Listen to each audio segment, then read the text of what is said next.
Well, they had approved all that before. Mm-hmm. So, like this, we'd gotten to the point where the 1,000 trails and, so I don't understand even the need for a waiver.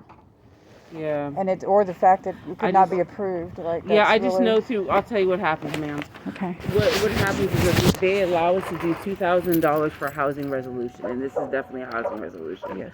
And then if it has to go over $2,000, I have to reach out to HSH, Jamisa's agency, who are our funders, and say, this is the situation. Can I get a waiver to get more money? Gotcha. So that's kind of where I'm at. So because you already been working with us, I'm going to put this all into the system and write a really detailed note. 13 months. Write a really detailed note. So if I do have to go over 2,000, it may be easier because I'll let them know that Jamisa was already working on this. And I'll send you the number of the lady too from HSH who approved me being towed out here and the repairs, and I'll send you her number as well. Yeah, so I can get in contact with her. Yeah, and she's the one that has a copy of that back August 9th. Okay. So I want you to know I'm up front. I'm not trying to add anything or put anything or, trying to, and I am actively fundraising. I've done some work myself on the SUV. Mm-hmm. They're a team because when you move these things, you park them, and then you go in your little car, that type of thing. So I have like a convoy thing with my friends, my son, his wife, and my caregivers that we can go around and do this every 3 weeks. Like it's part of, everyone is into it, and really pulling for me to. So a lot of work has been done as the 2 years have evolved through the attempt to get services. So I haven't just been sitting here, waiting. So you know what I mean. Like what you're telling me is that you've been working diligently. Yes, I'm just into place. I have PTSD for mechanics now.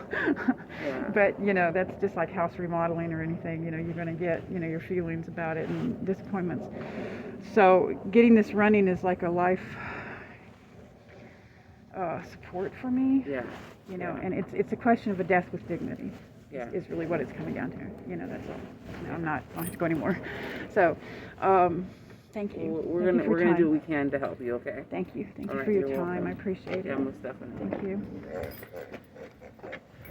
Okay, we'll add some emphasis to that squeezer. Here, come here. How about this one here? How about that one? You like that one better? There you go.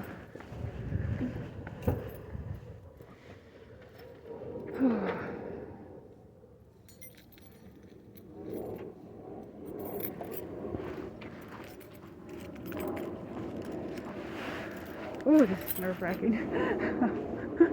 You can have a seat. I'm just standing right I'm just, it's actually more comfortable for me standing. Okay. Yeah, I'm sitting. When I sit too long, I can't get back up. Okay. So I try to stay. I do a lot of walking and moving, and I just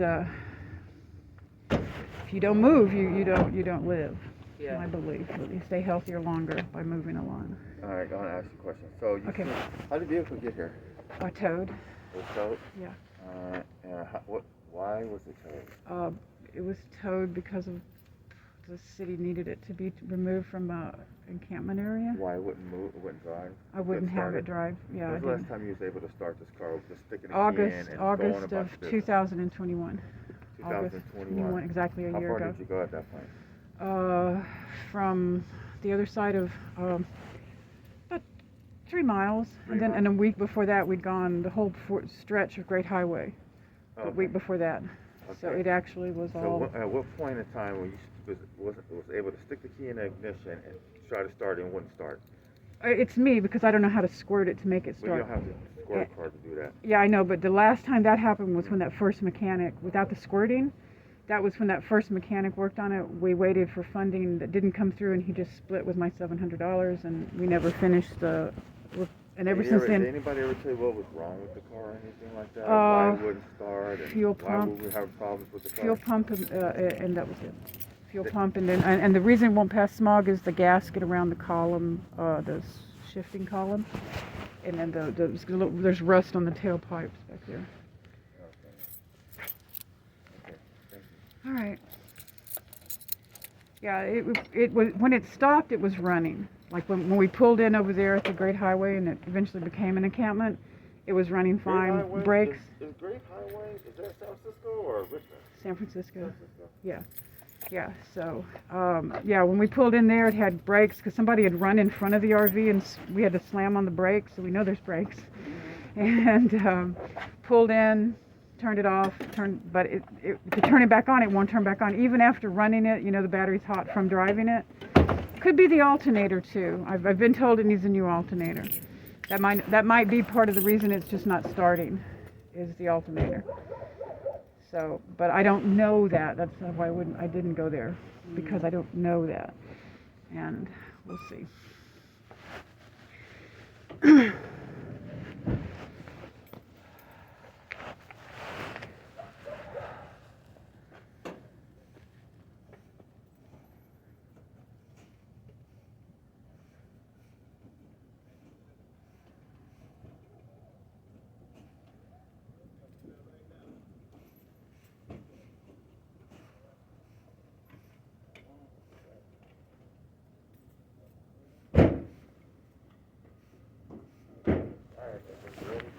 All right, thank you very much. So I'll just wait for your call when y'all are coming. When y'all figure out when y'all are coming. When we figure out either tomorrow or Wednesday. I'll be ready. Okay, so probably should take this battery back out of here.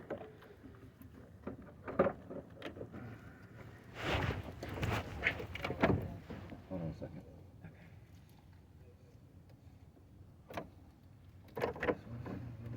I got it. So I get that battery out. Yeah, gotcha. Do you want me to hold that back? No. Got it. All right. I see it's got a little ledge there for itself.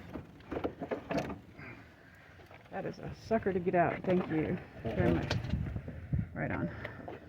That way we'll be ready to go. All right, Miss Leon. Thank you very much. Thank You'll you. hear from me by the end of the day. Thank you very much. Okay. Thank you.